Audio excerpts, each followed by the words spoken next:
9 जून 2024 रोजी भारताचे पंतप्रधान म्हणून सलग तिसऱ्यांदा शपथ घेतली।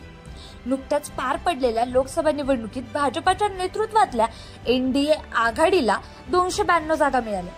त्यानंतर एनडीएने पंतप्रधान नरेंद्र मोदीच्या नेतृत्वाखाली सरकार स्थापन केलं। नरेंद्र मोदी यांच्या मंत्रिमंडळात यावेळेस महाराष्ट्रातून कोण कोण असेल याची उत्सुकता तर सगळ्यांनाच आहे। तर एकूण 6 नेत्यांना महाराष्ट्रातून मोदींच्या मंत्रिमंडळात संधी मिळाली आहे। प्रेस इन्फॉर्मेशन ब्युरोने दिलेल्या माहितीनुसार नितीन गडकरी यांना रस्ते वाहतूक व महामार्ग मंत्रालय देण्यात आले आहे, तर पियुष गोयल यांना वाणिज्य मंत्रालयाची जबाबदारी देण्यात आली आहे। एकनाथ शिंदेच्या शिवसेनेतून बुलढाण्याचे खासदार प्रतापराव जाधव यांना आयुष मंत्रालयाचा स्वतंत्र कारभार सोपण्यात आला आहे, तर यासोबत आरोग्य आणि कुटुंब कल्याण मंत्रालयाचे राज्यमंत्री म्हणूनही त्यांना जबाबदारी देण्यात आली आहे। तर रामदास आठवले यांना पुन्हा एकदा सामाजिक न्याय मंत्रालयाचं राज्यमंत्रीपद देण्यात आलं आहे।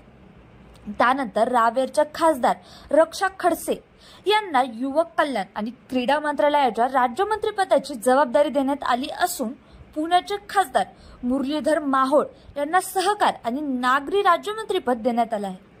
तर तुम्हाला याबद्दल काय वाटते नक्कीच कमेंट करून कळवा आणि अशाच अधिक माहितीसाठी लोकचर्चाला सबस्क्राइब करायचं मात्र विसरू नका।